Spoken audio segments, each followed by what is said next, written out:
Yeah. Okay, it means we are live. Let me see if I can find also. Okay, here we are. No, where are we? Oh my God. Eccolo, eccolo. Live now. Let me see if I can. Oh my God.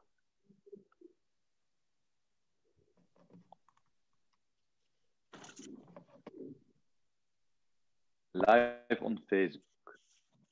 Yeah. Hello.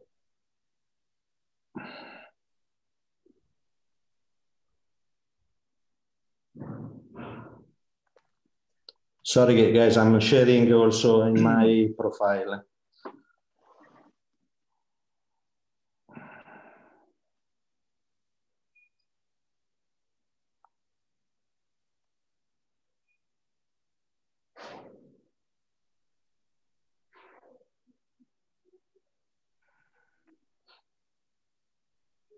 Okay.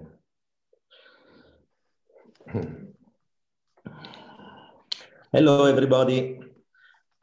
Welcome to the, I think, 8th episode of TDP Digital Talk. TDP Digital Talk is a format, is a talk format. Please turn off, guys, turn off the speaker. It makes a feed sound. Okay. This episode is in English because we have two authors, not Italians, two friends that have been guests in the last edition of the festival. And so we are doing the episode in English. Are with me here Giedo Van Der Zwan from Netherlands. Hello, Giedo. And Tadashi Onishi from Tokyo, Japan. And for Tadashi, it's 4 o'clock in the morning. So thanks, Tadashi, for waking up so early to be with us. And I'm here with Rebeka. I will introduce her again. First, I wanted to thank everybody that is watching the live show to be with us. And as you know, TDP Digital Talks is a format done to allow the two authors to show some of their projects. Not all, of course, but 2 or 3, depending by the time. We have more or less 1 hour and a half, 90 minutes to spend together with Tadashi and Giedo and Rebeka.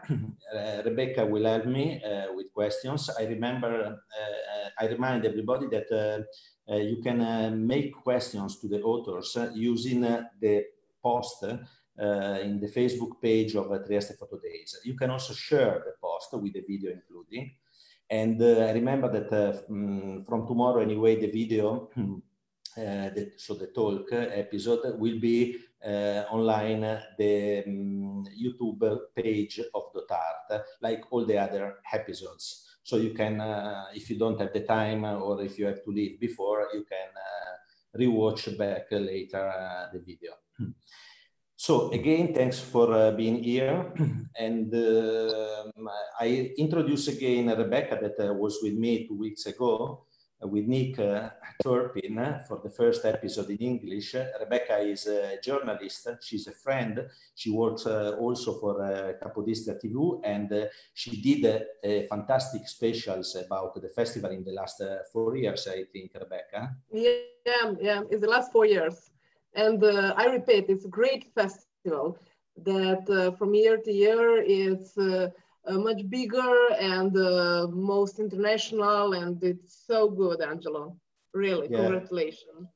Thanks, Rebeka. I enjoy a lot the festival, and I think also Tadashi and Giedo and all the people that has been at the festival really enjoyed it. Also because Trieste is a beautiful place with a beautiful food, beautiful drinking, beautiful weather. And so, you know, it's nice. I mean, you live near Trieste, so you can enjoy Trieste often than weekend, right? Yeah, I didn't hear the last words. Can you repeat? No, that you can enjoy Trieste often than us because you live near Trieste. Yeah. I live in Capodistria. Capodistria is a small city, 10 minutes from Trieste. So Trieste is I don't know, a part of this city, or Capodistria is part of Trieste for me. It's one big city for me. At the seaside, so nice place to live. So, yes, it is. So we are here, as you know, with Giedo Van Der Zwan and Tadashi Onishi. Let me remember you who they are. Giedo is an author from Netherlands, and is a photo reporter also, has been a photo reporter for part of his life, but is a streeter, and he does long-term projects and also short-term projects. We had him a couple of times already at the festival, I think, right, Giedo? Two times. Once with his beautiful family. Giedo has 2 kids and a really nice family. 3 kids, sorry, Giedo, 3 kids, yeah. And so was a really, he moved all the family in Trieste. I think they enjoyed the time there, right? And then we have with us Tadashi. Tadashi became a friend for us because we didn't know him, of course, and he proposed a project for the Book Award 3 years ago, and he won that award when it was Maurizio Galimberti, the juror that chose Tadashi. When he saw his projects, he told immediately, Angelo, he has to be Tadashi, the winner. And with this beautiful project that became a beautiful book, Lost in Shinjuku. Did I pronounce right, Tadashi? Yeah. Lost in Shinjuku. Yes. Attend, I learned. Attend, yes. I learned. Okay.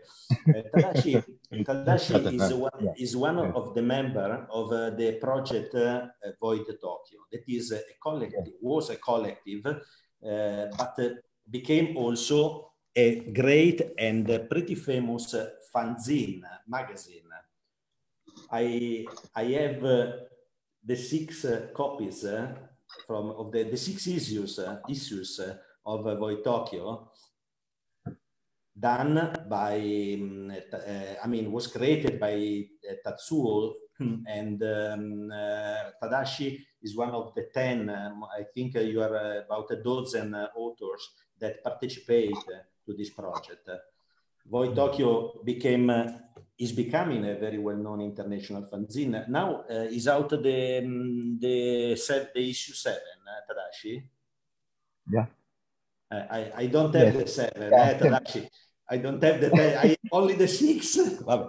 Anyway. Yeah, actually, volume 7 will be published in this year, and actually supposed to be Thanks a lot. Thanks a lot. I would love to have, because I have the other 6. And it's an honor for me to present these 2 authors, because both of them were guested in my magazine Cities, the last issue, and the 5th issue, 5th and 6th issue. Practically, Cities is going more or less same time than Void Tokyo. We arrived at the 6th. Giedo has a story in the last, and Tadashi has a story in the 5th. So for me, it's really amazing to have you here, guys. So let's start with the things that the public wanna see. So your project. We start with Giedo. It's okay? Yes, of course. Okay. So Giedo, what are you gonna show us first? Your long-term project, peer-to-peer? Yes, I will try to share it. I'll show the name of the project is Peer-to-Peer. And it's about the seaside. I live close to the sea, like in Trieste. And we have a beach in the boulevard, and we have a pleasure pier and a fisher pier, and everything in between. It's 2.5 kilometers. Happens a lot. It's a very busy place. even in wintertime, when the weather in Holland is rainy, windy, people come out and walk their dogs, stroll. And with this summer weather, it's always busy. It's a paradise for street photographers. So when I first was your guest in 2018, I just published a book. That's this book, Peer to Peer, and it is full with more than 80 large pictures of the sea and of the people going there.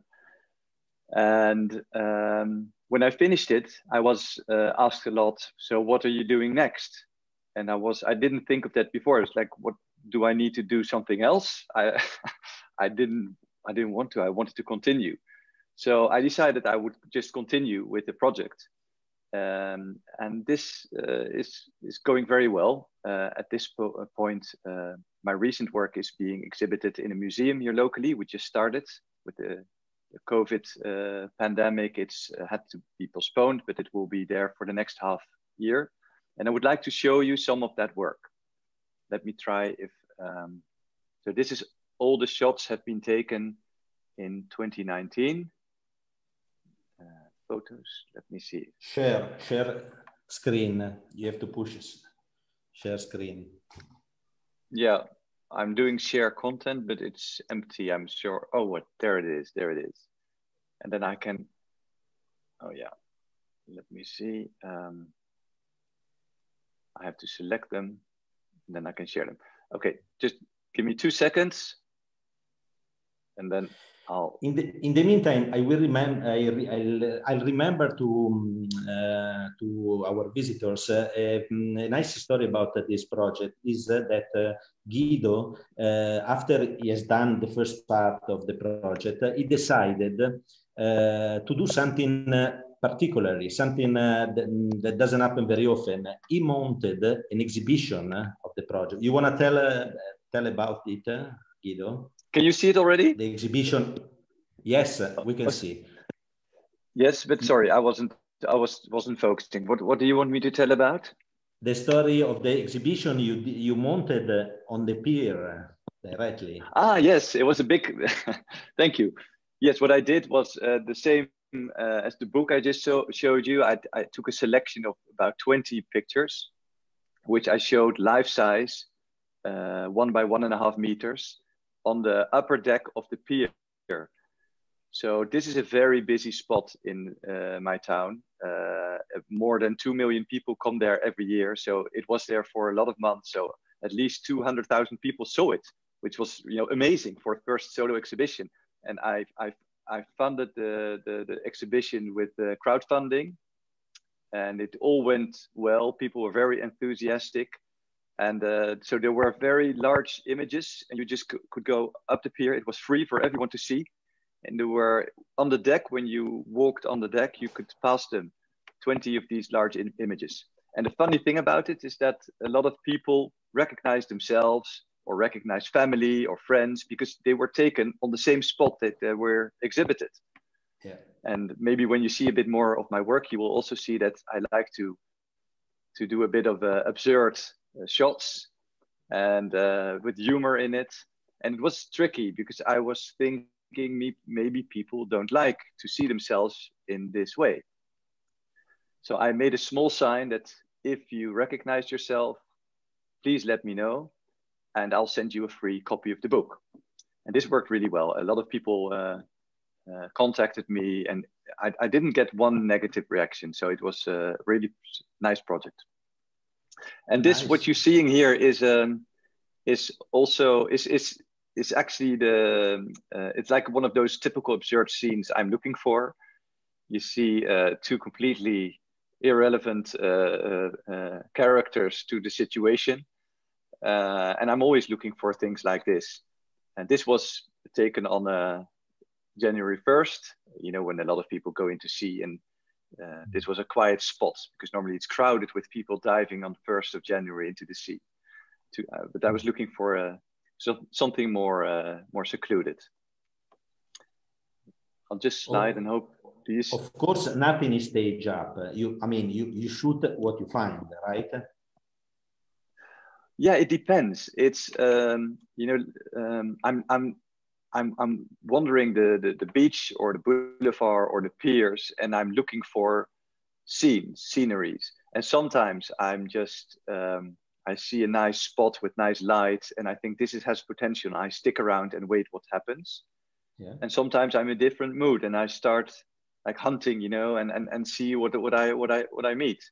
This is, for example, a shot that I saw something else and then I passed these ladies. I saw them in the corner of my eye, and turn around, and I took quickly 2 shots. And then only when I got home, I saw how amazing the shots were. They're really, the contrast we know with the little umbrellas they have, and the bikes on top. It's all very, very funny. This particular image was very successful. I won a prize with it, and it's even sent into space. Yeah, that sounds a bit weird. Maybe I have to explain. But there's a British Journal of Photography is doing a project of doing a selection of portrait of humanity. I don't know if you've heard it about it. Yes, I've seen the post. Rebeka too. Yeah. Yeah. Also. Great. Yeah, and this is one of the images they selected. So I'm very happy, and they will send the images they select that come into the book. They also send into space. I'm not sure why or what happens to it, but it's a funny idea. That's why aliens will come to visit us. Yeah, exactly. Who doesn't want to meet these 2 lovely ladies? This is another one you would love to meet, right? Yeah. And I have to explain a bit, because this is also one of those pictures that is on show and that I get a lot of questions about. She's not preparing a needle or anything. This is a situation with sometimes I see an interesting character and I want to go really close. At this point, I'm at her feet. And of course, I have to introduce myself. Otherwise, you cannot lie down there and make these shots. So I introduce myself, and then after a while, I say, okay, just ignore me, and then go on whatever you were doing. If they agree, I stay there, and then I wait until they forget about me. And then I can make shots like this, which are really, like unstaged and what I'm looking for. Giedo, but do you have any problem because you use this flash and works close up with wide angle lens? What people said about this? Well, people notice me, of course, because I use the flash, and but I like to make contact with people, and I think because it's part of who I am, that I'm easy in that, and people. And when I explain what I'm doing and I show them other things, I give them my business card and I explain them that I'm doing a project about the Pier and that it's in a book maybe. And people, they like to be part of it. Sometimes they don't like it and then I have to go, of course. But that hardly ever happens. But I think it's better than just taking a quick shot and hiding. Well, especially when you use flash, because then people get angry, of course. You need to explain what you're doing. So sometimes it's afterwards, but in this case, I was explaining in advance. This is also a similar situation that I'm really close by, and I was really attracted by all the colorful elements in this picture. And I talked to them for 15 minutes, I think, before I started shooting. And then I had to wait until they went to this stage of being normal. And so it's a bit different than my other street work in that I really connect with them. Okay, Giedo, how do you challenge yourself to improve on photography in this sense? Yes. That's a good question. I think in the first 2 years with this large a long-term project. I learned from what I was doing, and I found that there were some situations that worked best, like what I just explained, being, just very open to people, connect with them, and then see what happens. This often leads to the best results, but it takes a long investment. And you have to, you cannot do that you have to spend at least 1 hour around a certain place. And then you're dependent, it's completely depending on what happens, even if it's completely not interesting. But this is how I improved myself. And I start to know places where the light is good and times of the day. And it's just, when you get to know a place so well, because I keep coming back there, you start to see other things, and it keeps surprising me. So I think that's why, and that's how I try to improve. Yeah, this is one of my favorite spots along the fishing pier, where also the two ladies were photographed, because the big blocks of concrete, they make for a beautiful background. And I spotted the pink nets. I have something with pink, by the way. I don't know why, but a lot of pink is in my pictures. And then this boy was completely unaware of his surroundings, was playing and fantasizing and walking. So this created this image. Yeah, it's also something that, this is the other way I shoot. I just look for situations where I see interesting elements, like the big kites in the sky here. And then I try to include something that is not actually part of the scene, but when you include it in one image, as a viewer, you see it as one image and as if they were connected. And for that, you need an interesting background, of course, and you need people who are doing their thing and not disturbed by me. This is, for example, one of those situations.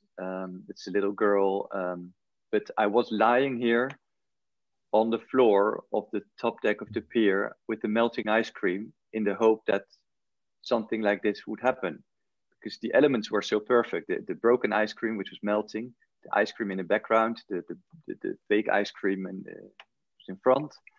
So I was just waiting. And then this girl came up and she saw the ice cream and was really going for it. And 10 seconds later, her mother took her away. But it's, the mother, screaming, of course. Yes, of course. Don't touch the ice cream. It's dirty. It's dirty. This is also one of those examples. I was looking for something to combine with the kites. It was a very, very windy day. When it's Scheveningen, it can sometimes, the wind is very strong and you see the sand going up. And when I flash, it's like little snowflakes in the air. That's what you see, the little white dots. It's just a reflection of the sand. I have to rush, right? For my... Yeah, go ahead. Nice. This is something else. I'm always scanning for interesting subjects. And then in the background, just the beach. And this lady was really walking like she had done a marathon. And this was about timing. That's why I like this image. This is a bit weird. I really love this. I don't know why, but what he's doing, actually, he's with a lighter, he's burning the little threads of her shorts. I think it's very dangerous, but they didn't mind me taking shots. But I like these kind of situations. And this is also typical shot for me, because this guy was completely dressed, dove into the water. This was last summer. It was almost 40 degrees, too hot to do anything. And he came out, and then he saw me, and at that point, and he got angry. And at that point, I made the shot, full flash frontal. So he said, "Take it out, take it away." This was one of those moments that normally you have to take it out. But then I smiled at the guy and I said, "But you look really great on the photo." And I showed him.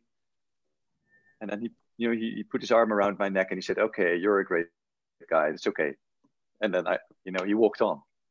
But these are these situations. It's just how you deal with it, if you can keep it or if you have a problem.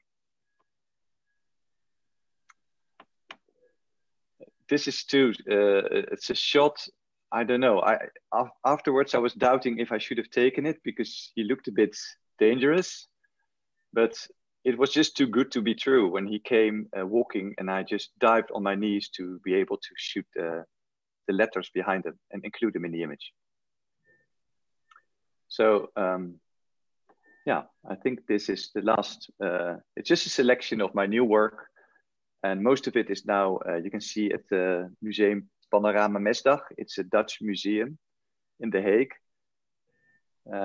So if you are in The Hague, please let me know and give me a sign. And I can always, because I live very close by, and I would love to give you a personal tour and answer questions, and just send me a message on Facebook. Over to Japan. Well, great. No, I was reading some comments on the post, like Gianluca that say, in my opinion, he wanted to punch you. Talking about this guy. I mean, oh, the blue guy. I think so. Yeah. At first he did. Yeah. He looked at he was looking dangerous, honestly. So, well, Rebeka, you know these projects already. You have something to add? What do you want to say something about it? Yes, Guido, I want to ask you, do you use colors maybe for some achievement in the composition of these photos? No, to me, colors is very important. You know, I have shot black and white also. I really love black and white shooting, but for this particular look I'm after, it's what I try to achieve is very bright colors, like a studio scene, but in real life. And that's why I use the flash. I like sunny light, and then I have a camera that can use very short sync times, so I can really darken the sky at a very short shutter speed and flash very powerful. So it's limited to people being close to me, of course, because further than 2-3 meters, the flash is not impacted. And then after that, I'm sorry, I was distracted because I have to move. People are going to sleep in my house. Movements around. Yeah. So I forgot what I was telling, and I get a bit of wine. Thank you. Well, yes. Something I really liked in your work, Guido, since the first time I saw peer-to-peer, is the fact that you keep a big attention on the composition. Usually, I mean, many photographers that shoot in this way with the flash keep the attention only on the subjects. You keep a lot of attention on the background and on the general composition of the image. Yeah, you know, so that's true. Your crops are really nice, and this is something not so easy to see. In this no, it's kind not of easy. Pictures, I mean, it's not easy. A lot of course, don't work. And I go out a lot to create this combination of form and content. That's what you're telling, and that's what I try. So thank you. I really, this is what I hope people will say about my work. So to make it look like a stage set with all the composition in its place, and at the same time a scenery that it's interesting enough. So it's really hard, but when it works, it's really powerful. Yeah, it was the first things that really impressed me. The composition of the whole pictures are incredible. Bene, Rebeka, do you have other things to ask to say about? Guido, I would ask you if you could go back in time. What piece of advice would you give yourself to take some shortcuts here and there based on your experience, maybe? Shortcuts. I wouldn't. The thing that I took so long helped me in getting where I am. I would say the advice is to take your time. Actually, I did in the meantime, I did a lot of traveling as well, and I love to shoot with other photographers, some of who are maybe watching now. So hi guys.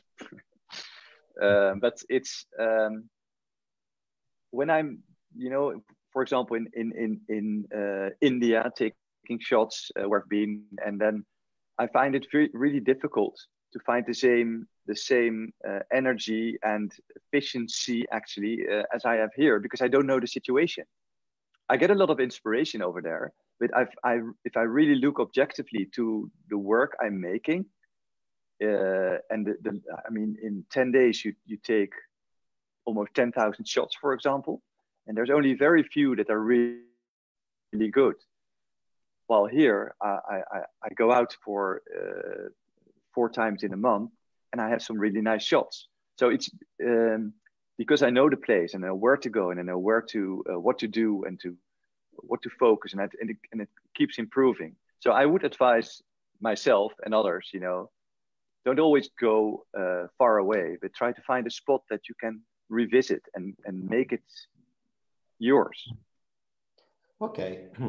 Well, that helps because time is an important issue for Giedo, but it's also a very important issue for Tadashi. I remember that Tadashi is in Tokyo at 4:30 in the morning for him. So he woke up pretty soon to be with us. And time is important for Tadashi because Tadashi has a system to work that keeps for years. I mean, he is, how do you say, is really tough in keeping the system going out shooting and doing the editing in the night often. He was explaining us the first time we met him in Trieste. He explained me his system. He told me, I go, you know, Tadashi lives not really in Tokyo. He take a train to go to his job, and he takes 2 hours to go, right, more or less. Then he gets more or less, yeah. Then he gets in Shinjuku station, and he walk from Shinjuku to his job, half an hour. And he takes a picture. Most of his pictures are taken during this walk to his work. And he explained to me that he shoot more or less 300, 400 pictures in a day often, and then he do the editing in the night, and he keeps only 1, 2, maybe 3 maximum picture of, and he trash all the rest. So this is really, you know, and he does for years. And so Tadashi, what you want to show us first? Okay, so how about Lost in Shinjuku, the series? I think it's a good idea. I mean, because it's such a beautiful work, Lost in Shinjuku. So Lost in Shinjuku was taken instead in Shinjuku. Shinjuku, for who doesn't know, is one of the biggest station in the world. About something like 4 million people pass by Shinjuku every day. Is a metro station and a train station. So it's like a city in the city, right, Tadashi? Yes. There's so many lines, the train stations, I mean subways, and there's so much express line, and there are also local lines. And yeah, as Angel said, there's so many people passing by every day, about 3.5 or 4 million people a day. And every day, every morning and every night, I shoot there because I travel to work. I commute to work every day, and then so before work and then after work, I walk around there for 15 minutes, 30 minutes every day. Then yeah, I shoot like this scene that I saw, and then I don't have any theme or concept to shoot this.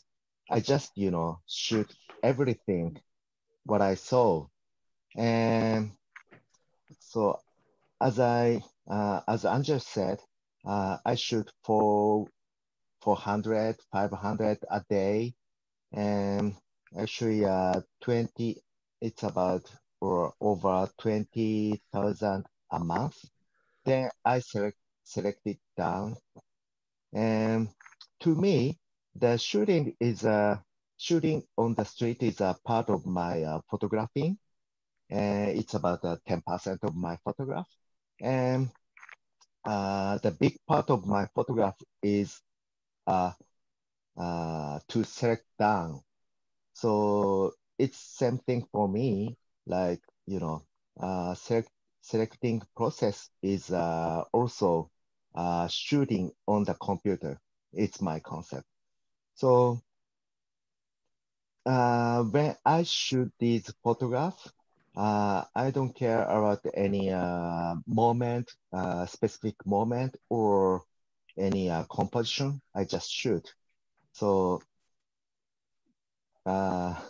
yeah, you're practically you're explaining us that the shooting is a part of the whole process. For you, photography is a big process that involved your life, and take the picture is a part of the process, but the process itself is a long way from taking the picture to get to the final result. Because you shoot probably with your stomach, I mean, with your soul. Then you do a part, a computer to develop what you have shooted and choice and pick up. For example, you know that one of the things that impressed Maurizio Galimberti, me, and Stefano when we picked up you for the book winner was the composition of the book, because you sent us a PDF with already more or less the composition of the book, and the composition was beautiful. I mean, you put it together close pictures that matched perfectly under the concept, like the rats together close to the shooting of the people in the metro. I mean, that really impressed us, because it's not only a question to take beautiful picture, but to be able to mount in a project so well developed by also the graphic and so the aesthetic part. And that's why this book it looks just beautiful, because there are not many pictures in the end, what are in the book, there are 40 pictures, something like that. I don't remember, 60? How many pictures there are in the book? 60?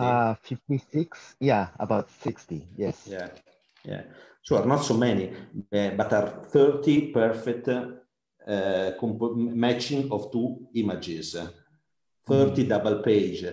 And it's a pity we are not seen as double page. We are seen as single shoot. No, but are beautiful anyway. This picture, for example, is incredible.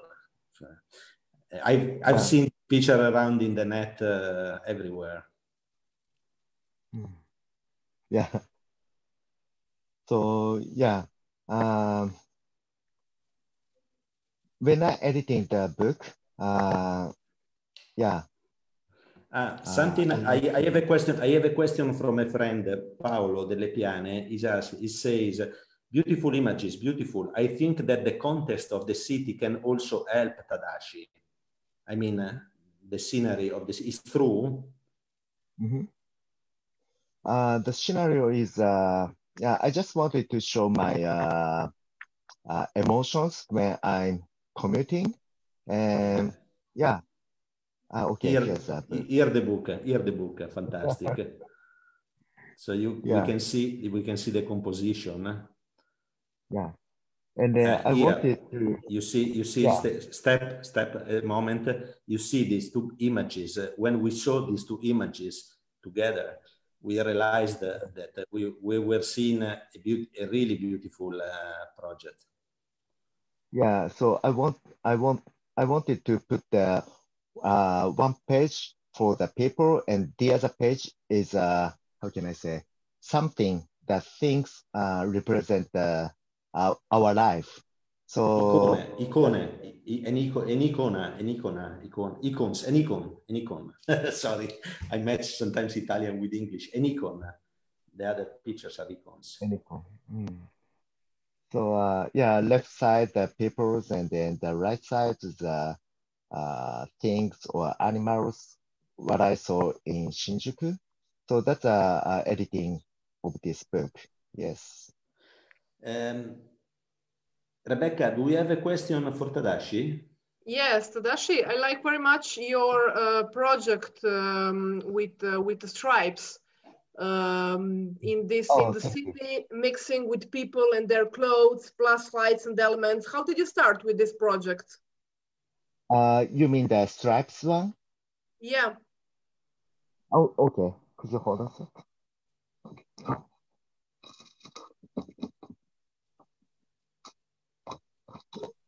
So now, can you see this? Now Rebecca is talking about this book. Can you see this? Yeah. I like very much this project. Really. Thank you. It's this, yes. Yes, when I started this project, actually, I had a concept to shoot. So it's a little bit different shooting style. And I started this project from the 2014 through now. And yeah, you can see like this. So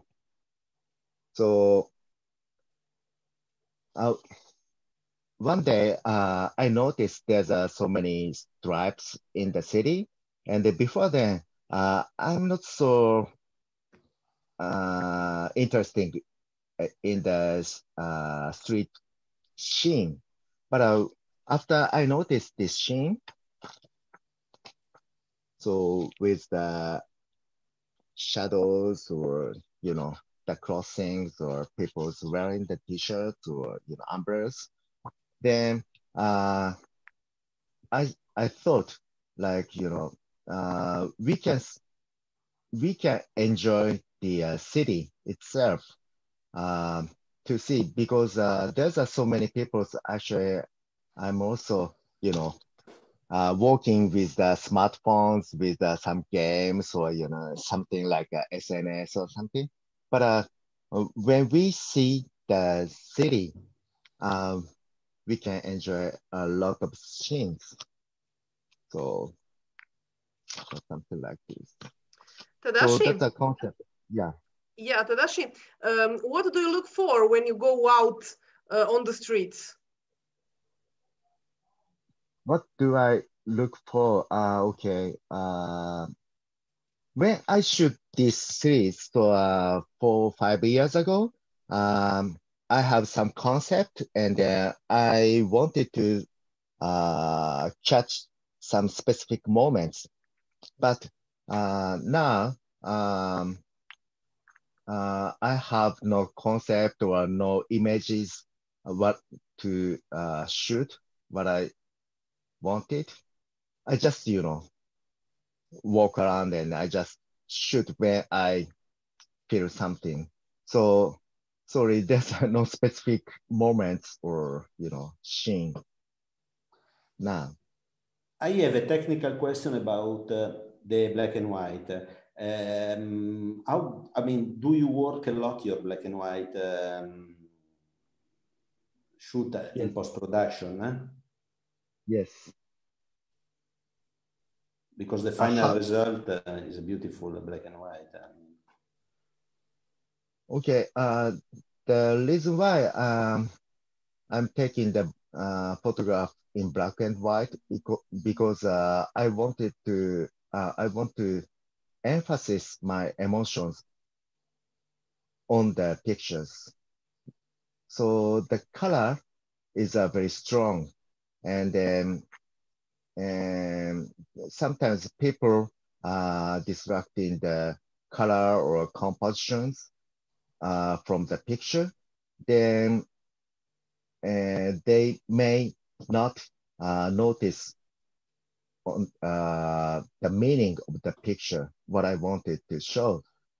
So I just, eliminate the colors and to emphasize what I wanted to show. That's a reason why I'm showing the black and white. And then processing is it's very simple. I shoot the picture in RAW file, and so I don't use the JPEG file. And then I put the data into the Lightroom, and then I convert the data to black and white in the Silver FX. That's Nick Collections. Yep. Great. Which camera do you use usually? Always the same, right? Only one? Excuse me? Which camera do you use to shoot? Only one type, always the same, right? If I will remember. I have many types of camera, but mostly recently I use the GR, the Ricoh GR, and also Nikon's Nikon One. It's a very small camera with the 27 millimeter equivalent lens. Anyway, I use the small with wide lens. Yes. Tadashi. Yes. Tadashi, it is true that in Japan, particular Tokyo, street photography is part of its subculture. I think so. It's still, yeah, kind of the subculture. Yeah, not so mainstream. Yeah, people like, the beautiful scenery pictures like mountains or maybe portraits also, but not so many people pay attention to the street photography so far, I think. Yeah, still subculture.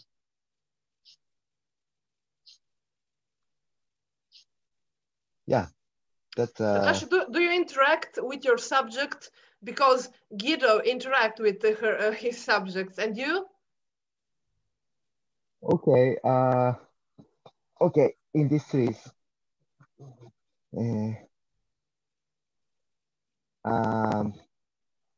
yeah. For example, this one. When I commute to work and then walk in the Shinjuku street. Stefano, go back to the girl, Stefano. girls one. Yeah, it was the winter time, very cold day, cold morning, and when I walk around in Shinjuku, and I heard the woman's crying, and then I walked to her and I shot this picture, and then I asked her why are you crying, and then she said, how can I say? She tried to start to work last night at a certain bar, but the bar was kind of the very bad people's bar, and then they lied to her, and then they took everything from her, like the wallet, money, and also the shoes or something like that. And then she just ran from the bar. That, that that was the situation. Yes. Okay. So Stefano, go to next pictures. Yeah, this is in Shinjuku. Actually, there's Kabukicho is a very huge red light district, and there's so many bars, restaurants, and then some, the adult shops, and there's so many crows, and also the mouse, rats, and I just shot that. And Yeah, it's full of animals in Shinjuku. yeah, animals. Yes. Yeah, there are probably trash around from the locals, from the bars also, and so rats and birds and whatever. Bene. Okay. So next to the next project. Let's go to the next project. Okay. Thank you, Tadashi. So we leave you a little bit for a bit, and we go back to Giedo. Okay. And then we come back, and then we come back to you, of course, with your second. Sure. Guido, what are you doing? Yes, I'm sorry. I'm in another room because you moved. I have to. No problem. So yeah, and as you can see, I'm also a bit. I have a shoulder operation, so I'm okay. I'm here. So you are not supposed to take weights, huh? Okay, so from the beautiful black and white of Tadashi, we go back to the colored world of Giedo. Yes. Good. What do you? I have to go into my photos again, and I have to select a new project. Let me see. Okay. So in the meantime, I can tell you what I will about to show you. As we all know, we have the last few months was very difficult to go out on the streets. I think easier in my country than in most countries because we were allowed to go out and to shoot and also to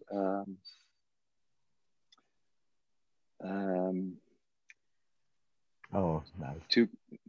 To go out to shoot, not to shoot, but to do, of course, to do shopping and everything. But as long as you kept your distance to people, there was no problem. But in the meantime, everybody is a bit scared, and you were supposed to have at least 1.5 meters distance from people. So this is very hard for me because the way I do street photography, I come really close to people, often within 1 meter. And so I had to decide, what do I do? Do I not go out? Do I do a shooting internal, my family? Because I need to do photography. For me, it's I really miss it when I don't, and it helps me to empty my head. It's a way to express myself, and I really need to do it. So I decided you started to approach dogs instead of human beings. Exactly. You see the dog. This is what I decided to. It was an experiment. I thought, okay, maybe people are dangerous now, and they have maybe they're infectious. But what about animals? And they didn't know much about animals, but at least you could approach them. And so I thought, okay, why I will go to the same spot as I always go, to the beach and the boulevard and the piers of Scheveningen. And I'll try to make nice compositions and photographs of dogs, but not only dogs, but dogs together with the people, their owners. And it's interesting because then you can see that people are, they have a very special relationship with dogs. I'm obvious. This is no news to you, but it surprised me how easy it was to approach people and talk to them, because they really proud and they really wanted me to make a photograph, a nice photograph of their dog, not knowing in the first place that they were also part of the whole the whole scenery. So this is why I started. This is this is also a shot that's in my newest exhibition. You are a smart guy, Guido. Yeah, you have to use the tools that you have, and the what do you say that in English? well, the situation, you know, you have to use what you can do, not what you cannot do. So I just tried this and it worked, and people also cooperated. This is for example a situation where there were 5 people coming together. We had I think opposed to Italy, we had a very nice springtime. There were, since the first day of the pandemic, you know, the closure of everything, there was I think we had sunshine for 3 months in a row. This never happens in my country. So this is middle of April, and people were celebrating outside, but they were all keeping their distance. And so this was on the boulevard somewhere, but I was just focusing on the dog, as you can see, and a pair of legs. This shot is I like to make a connection between the people who are living with the dog, which, as you can see, they belong together. It's a way you can really see that these owners, they pay really attention to small details. I mean, their dog is almost designed, and as are their own clothes. Giedo. Yes. Yes. What are the most common mistakes you see in street photography, and how do you avoid them? The most common mistake. Wow. There's a lot. I learned a lot too. It's from shooting backs, for example. That's you know, if a scene on the street is only interesting if you can really. I hate shooting backs. Sometimes I do if it's really special, but I don't know. It's if you approach someone from behind, and it's for my feet, it's too easy. It's you have to see a face or a part or an eye at least. This is I used to do wildlife photography before I did street. And even there was the same true. If you shoot like an interesting lion, but you only see the butt from the lion walking away, it's not a very interesting shot. And I think the same is true for street photography. You have to be a bit bold and to wait until everything fits and you have an interesting scene that people are facing you. I think that's very important. And you will see in most of my shots that I pay attention to this. Here too, it's the combination of the two little dogs and their 2 owners. Yeah, this is also where you can see I like to shoot in very short shutter speeds and to just freeze a moment, which makes it like, you know, a bit dynamic. So Giedo, do you like to use the wide lens, the prime lens? Yeah, I only use one camera and one lens. It's a 28 millimeter wide angle. It's like a Q. Before I used the Fuji 100X. I love that camera, by the way. But I found to create a more dynamic look, I needed a bit more wide angle, especially if you want to go really close and make an interesting scenery around it. Here, this is an excellent example. It's really difficult at the same time, because if you know the guy you see on the left moved a little bit, you wouldn't see the tower, the light tower between them, which is for me is important. And also, you know, the people in the distance, the little shadows, the little silhouettes, they are all placed together on like a similar space. And I try to pay attention to these little details, because when you use a wide angle, everything is visible. So a lot of my shots obviously are not working, but when they're working, I like them. Giedo, a question from Giulio. It seems Giedo used the speed light in these shots. Was he not afraid that it could scare or disturb the dogs? Well, I always ask the people before if the dogs are scared or if they are afraid of me, and I usually have a small talk before I start shooting with, just like I normally do, and it's not the case in most cases. When you go the level of the dog, you know, even if you see here, I go below the level of the dog. This was a very large one. Then you see they see you talking to their owners, their bosses, then they start trusting you, and they're not afraid. No, you see, I'm lying on the ground. I'm just talking to the people and the dog, and I'm flashing on this. This is just 50 centimeters between me and the dog. And that's what makes it interesting, I think. So I love this little project. That's nice. And I try to use composition as I always do, the same way. So I'm having fun also in this time of Corona pandemic. I think I'm not sure if there's, oh yeah, it was a very windy day. Still the sense, so.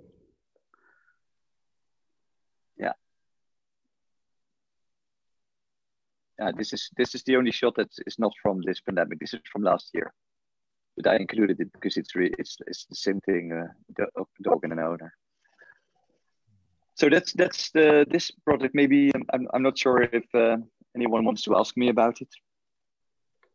Rebeka?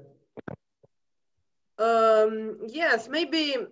Did you use something, or I don't know, maybe to combine some specific kind of people and their position with the architecture in the cities or on the beaches? I'm not sure if I understand your question. Do I use architecture? Yes. Did you ever combine this type of photography? Maybe peoples with the context that, because here I see only, for example, I see their dog and the boy, I don't know, and this is a very strong photography, and the subject is on the first plan. And what do you do with the context of this photo? Well, I like this space. This is why I also go to the beach, because there's a very large space. Okay. So when you go into the city, you have more confined spaces. Yeah. And so you need to take another approach, which I do, of course. But I see myself leaning towards photography where there's space behind the projects, and I can fill in this space with different elements. But of course, I try that when I'm in cities. I'm doing different. I'm also doing projects in cities, but not as much. Okay. How often do you go out to capture moments? Well, currently I'm difficult with my arm in the. So I cannot shoot. I never realized that you cannot shoot a camera when you cannot use your right arm, because with the left it's really you have to hold it upside down. But this is just for a few weeks, hopefully. And normally I go out. I would say twice a week, but it depends on my mood and the time, my schedule. If I have a big project, I'm self-employed, so if I have big projects, then I shoot less. But now it's, you know, with it's much quieter, so I have more time to take photographs. So okay, so Giedo, for you, this is a difficult question. What is a good and a bad photograph? Ooh, this is someone asking. There's no such thing. There's no such thing. I think you know, it's a bit of a cliche, but I think too much. I have a great camera. I'm shooting with a Leica, but still I know that you can make better pictures with a phone if you pay attention to what you're doing. Then put your camera on automatic and on a very expensive camera. If you put your camera on automatic, you let your camera think for you. And I think that most people who do that, of course, it's interesting it has its solutions. And there's always, when you put your camera on automatic, you can shoot scenes and don't pay attention to the technique. But I feel for myself that light and what you do with light is the essence of photography. And if you don't understand what you're doing with your camera, then you cannot really get interesting shots. So you need to understand what you're dealing with, and you need to understand how light works. And if you want to improve shadows, if you want to use flash, or you want to whatever, but a good photograph you can make from within your home at this point. If you see something, you can take a good photo. It just depends on your vision. Sorry for the vague answer. Okay. So we leave the dogs now. Thank you, sorry. Giedo. I'll have to stop it. No problem. No problem. There we are. It's interesting to go from your colored world back to the black and white world. Yes, I find it too. Yes. So Tadashi, it's your turn. Yes. What do you want to show us? Okay, so how about the Ghost in the Tokyo Shell series?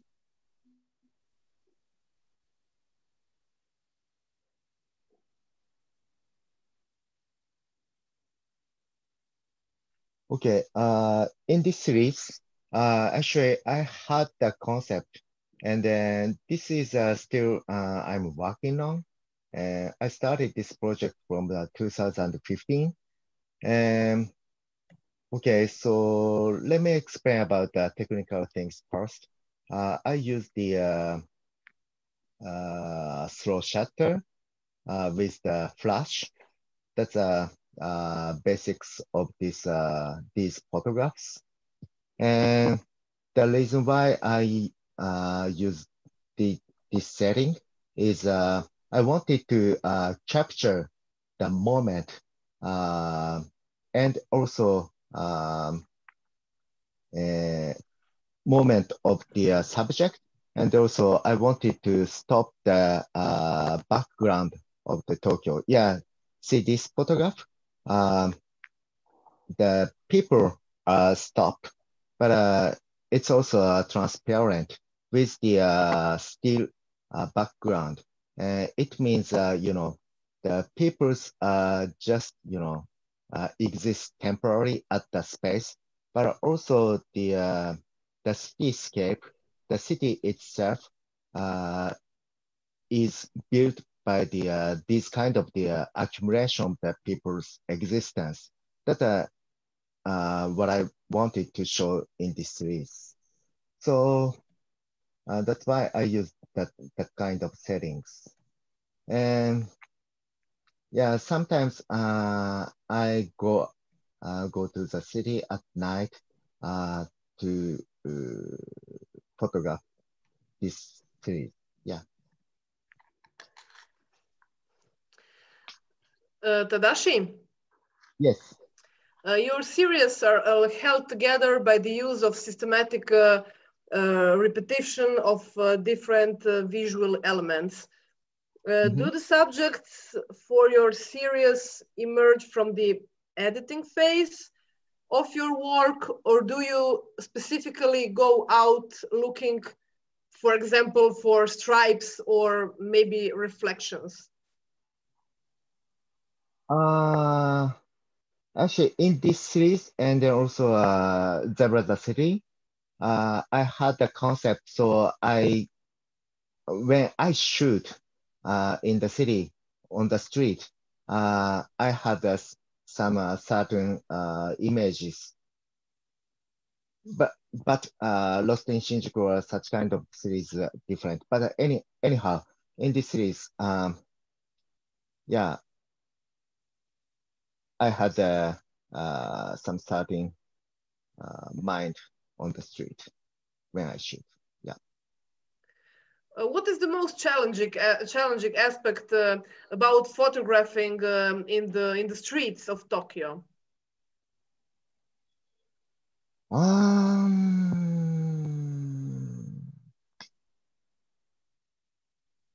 Okay.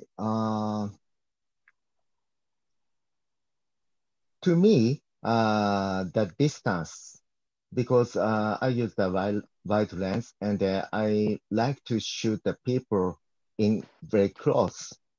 It's about 1 meter or something like that. So there's some people don't like to be shooted, of course, and sometimes yeah, people hate to be photographed. So that's most challenging things to me. Of course, I shoot every photo like candid, so I don't ask them to shoot when I shoot. So yeah, that's a challenging. But also technically, it's okay in Japan because of the there's no law um, to restrict such kind of the activity. But yeah, in the other hand, I need to think about how can I say moral things. So Yeah, yeah, you wanna be ethical anyway, so you don't wanna catch people that you understand could be disturbed by you. It's interesting because in this series, really people look a bit like a ghost.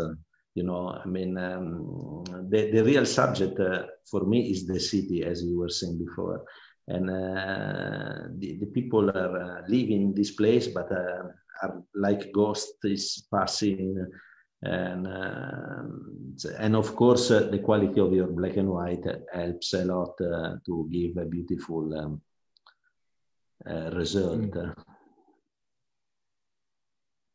Yeah.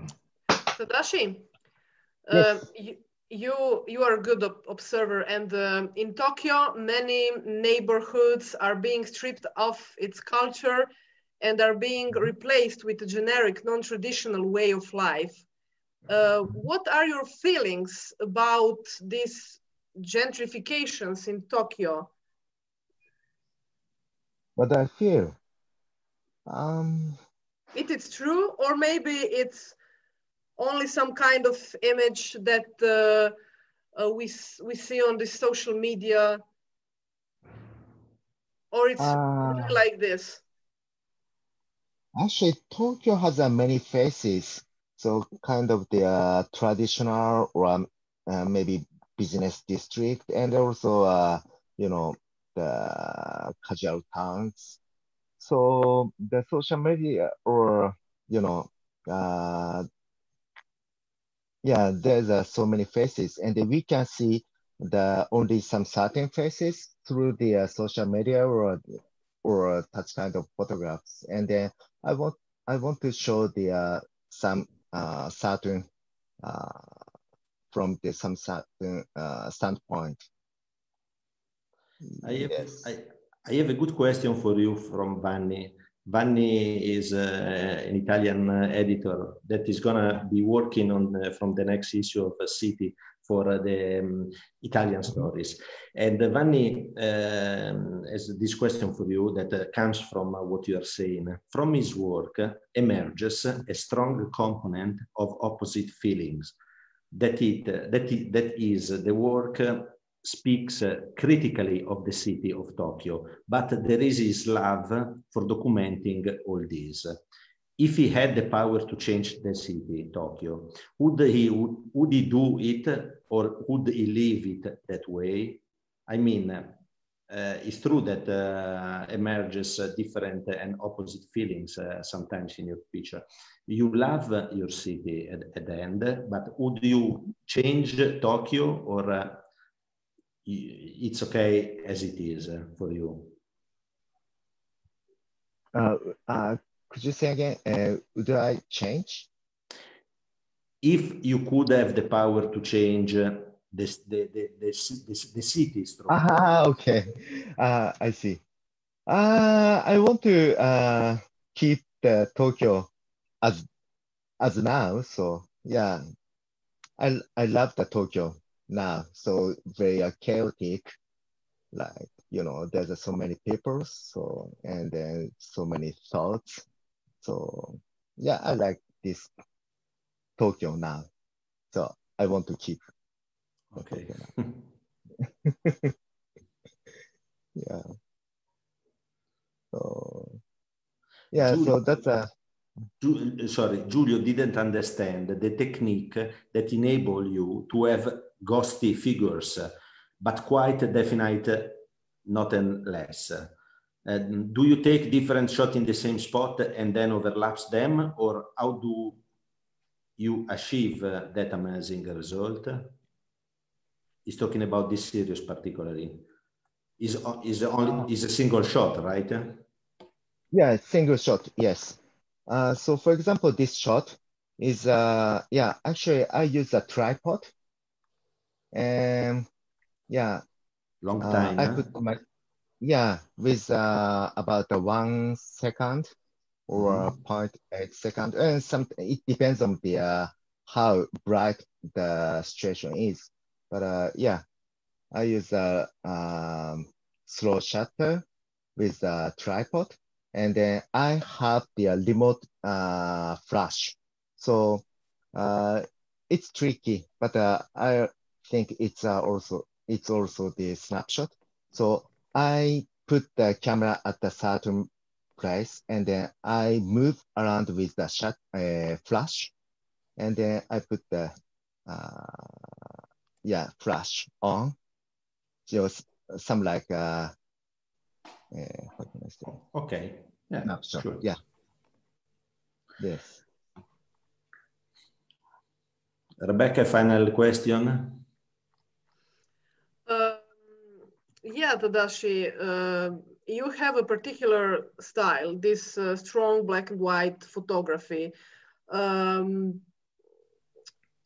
Did you ever do some maybe photos in colors, or maybe do you have a project to do some projects in colors? No, actually, I don't have any project about the color so far. But actually, I take color photographs, of course, with mostly with the films, and the subject is my family or my around.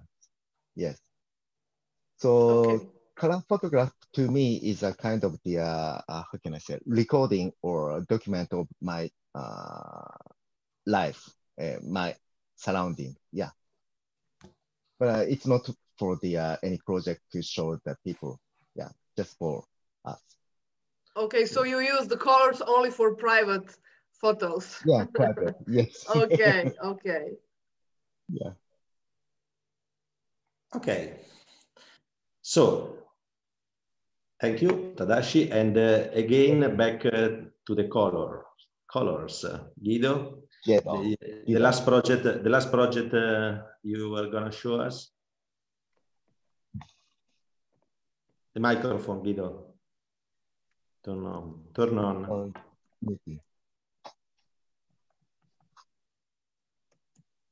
Now push the bottom of the microphone. It's mute.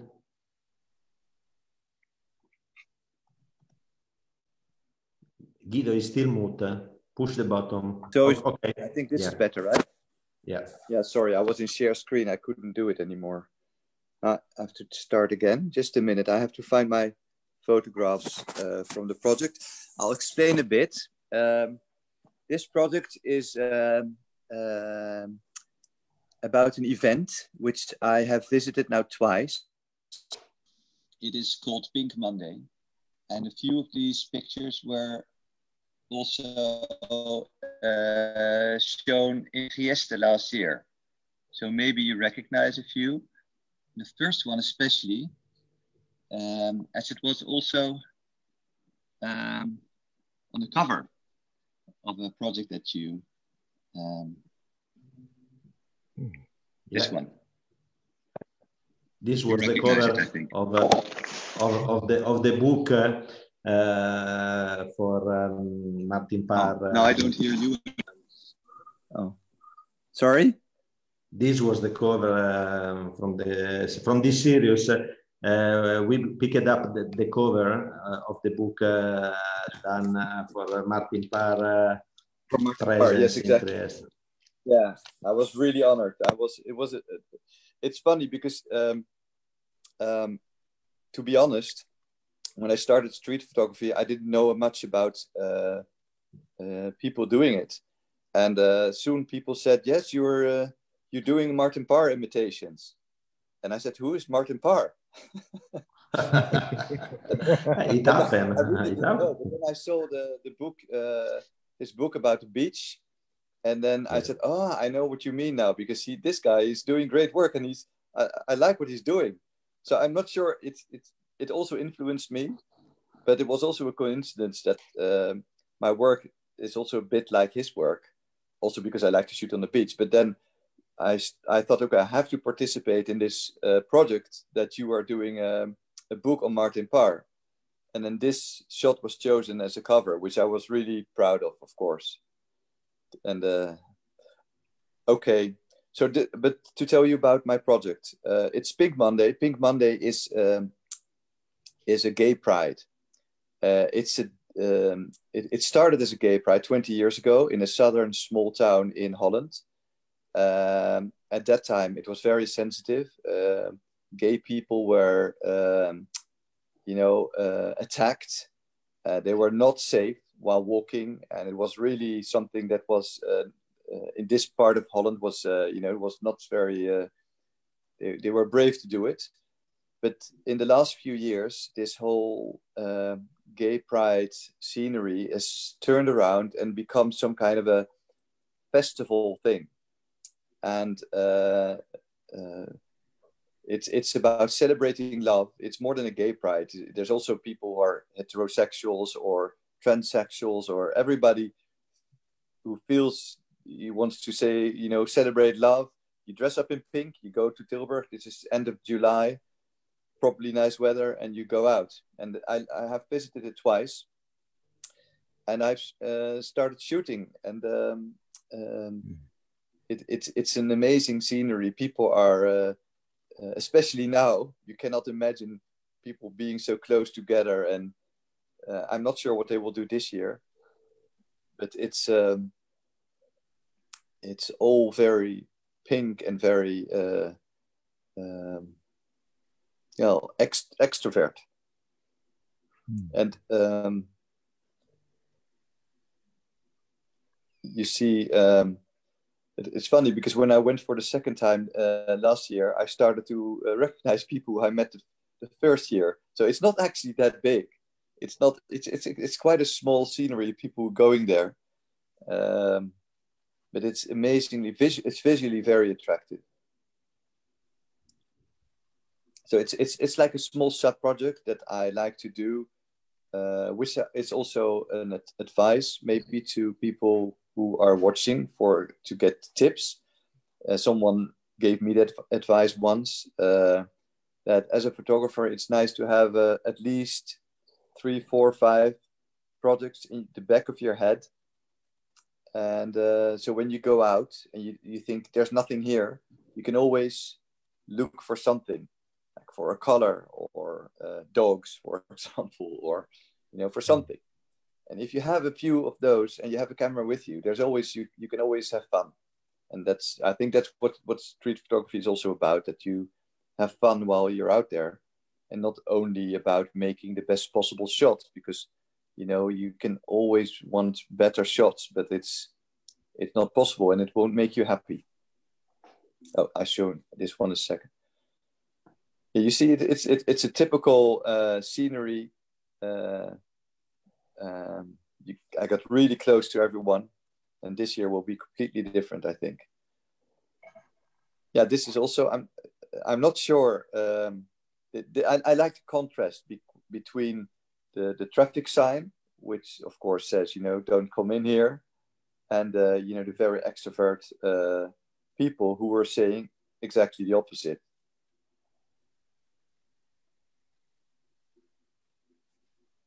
Giedo, Yes. some will also argue that flash introduces an artificial element to the scene that maybe detracts from the purity of street photography. What do you think about this?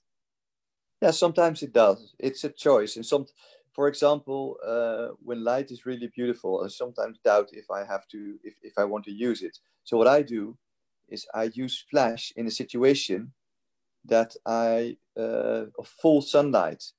And I can remember from the time that I did wildlife photography that I hated this time of the day when the light is harsh and the shadows are make everything black.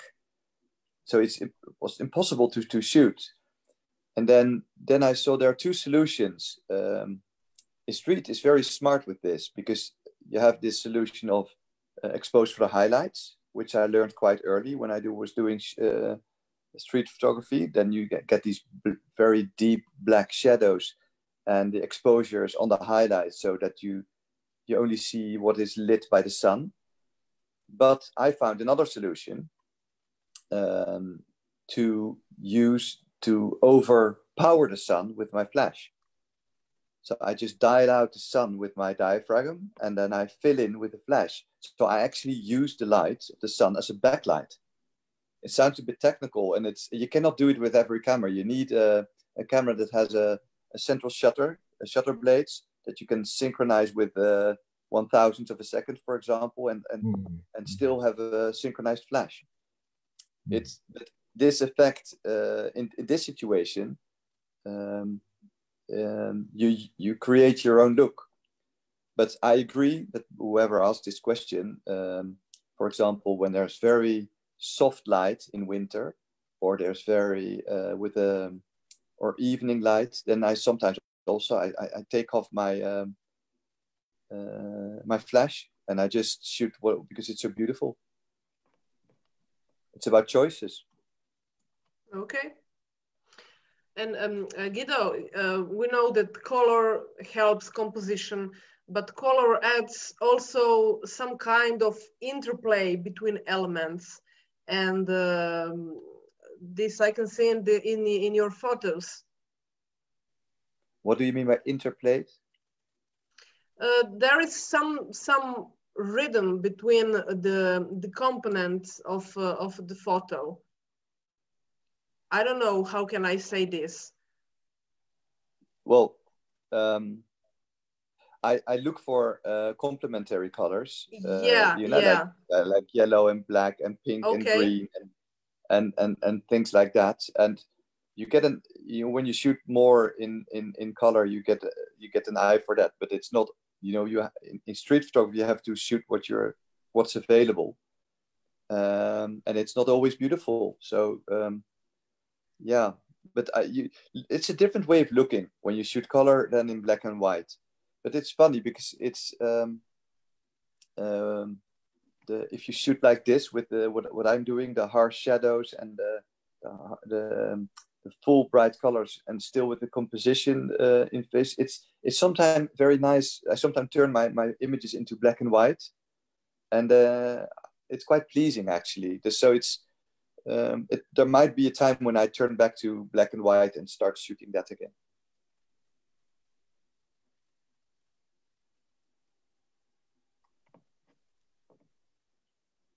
I can show you if you want to photographs that were not taken with flash, but I thought I should focus on a few projects.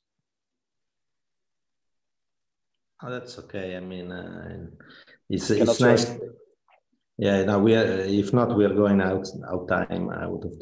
But it's really nice to see your colors and the black and white of Tadashi, because are done both in a perfect, beautiful ways. I mean, your colors are really great.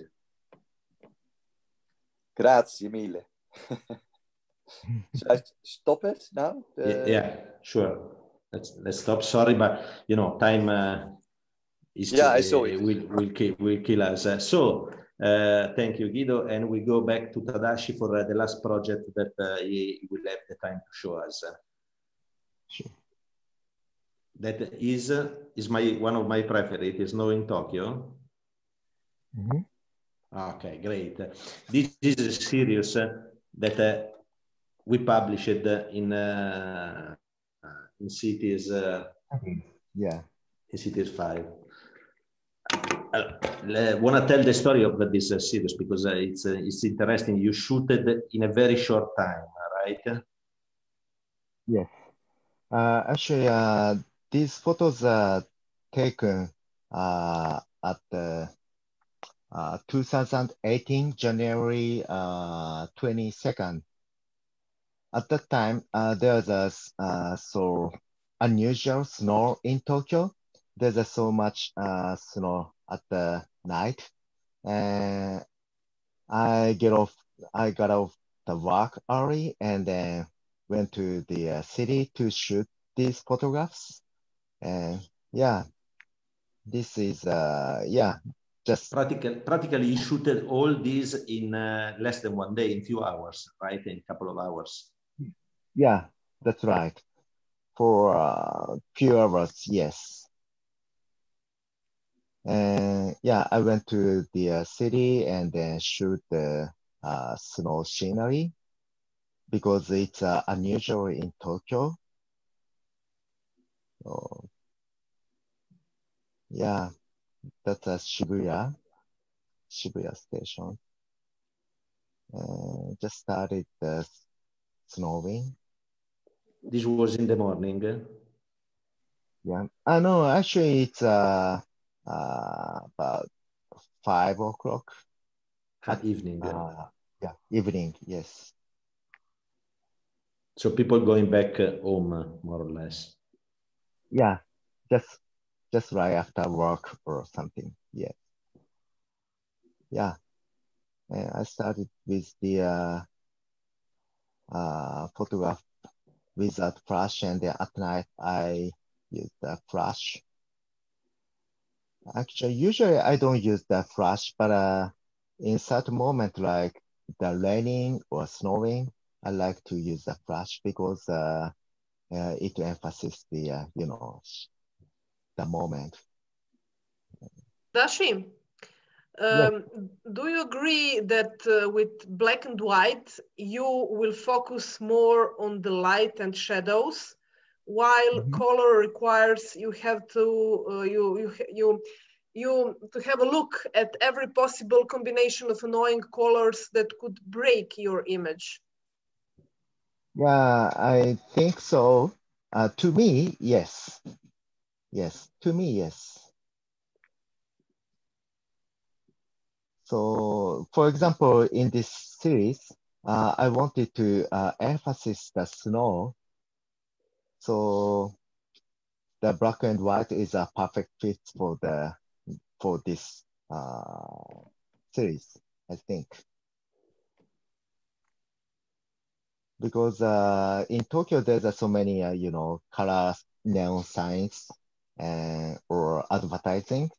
So it distracts the, you know, the images. Yeah, to my photograph.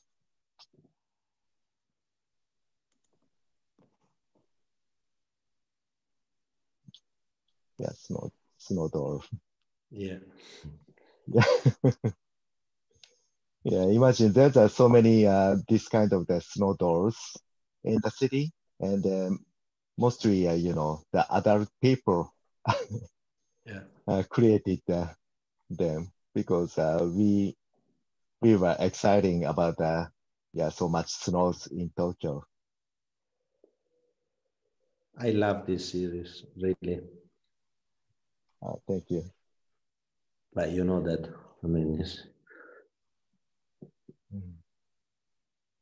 and this black and white, the black and white is fantastic. I mean, printed, this black and white is incredible.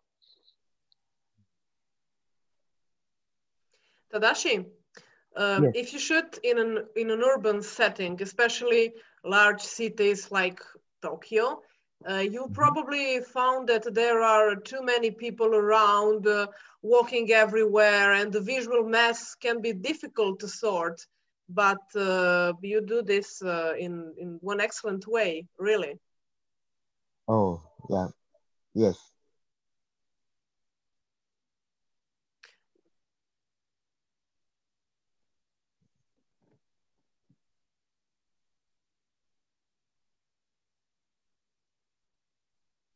Yeah, so at the day, at the night, of course, there's many people in the city, but I wanted to, emphasize this kind of special scenery in Tokyo. So I chose the less people's places and also the dark background. Yeah.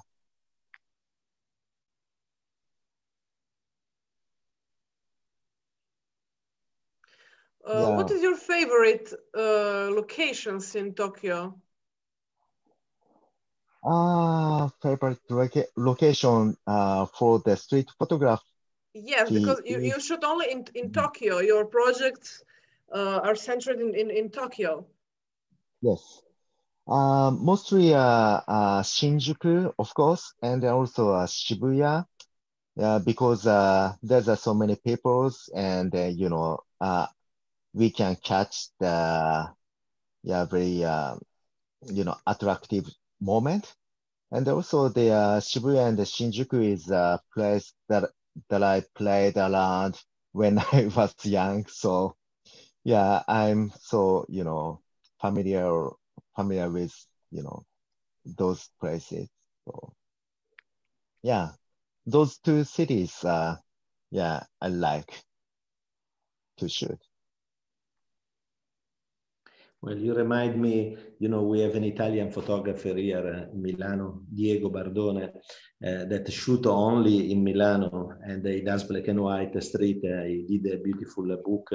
And, you shoot where you live, and it really is not needed to go from on the other side of the world to find a scenery, and to be able, if you are able to create a masterpiece like you are. This picture is beautiful. This series of bellissimo. Yeah, this is my home. Yeah, in front of my home. I remember you told me that you kept shooting till you were at home. So you didn't shoot only in the center of the city, but also in the suburb. Right. Yes. And of course, these 3 months. Yeah, thank you. Oh, yeah, I think that's it. We ran out of time.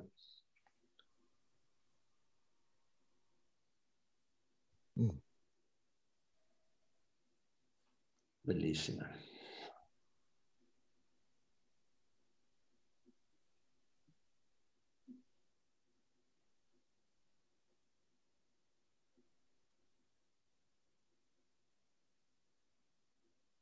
Yeah. Thank you. Well, I still get a great feeling looking at your work, Giedo and Tadashi. Perfect examples of great jobs, well done, beautiful photography in color and in black and white. So I really thank you, you being with us. Rebeka, you are great as usual. And Rebeka will be with me again in 2 weeks. We will have a special guest, Alan Schroeder, that just won a press photo and with his series on the young Orango story. And we will interview him in 2 weeks in English. And so next week, instead, we have an episode in Italian with two great Italian photographers, Francesco Faraci and Lorenzo Zoppolato. And again, Tadashi, it's 6:30 in Tokyo now. So yeah, thank you. Thank you for waking up so early. Giedo, good for your arm. I hope you get better very soon. And thank you for been with us. Rebeka. Thank you very much. Thank you, guys. Thank you, Thank Rebeka. you. Thank you, Angelo. Thank you very much. Thank you, everybody. Thank you. Stefano, our director, Stefano, good job. can close now the live, please, Stefano.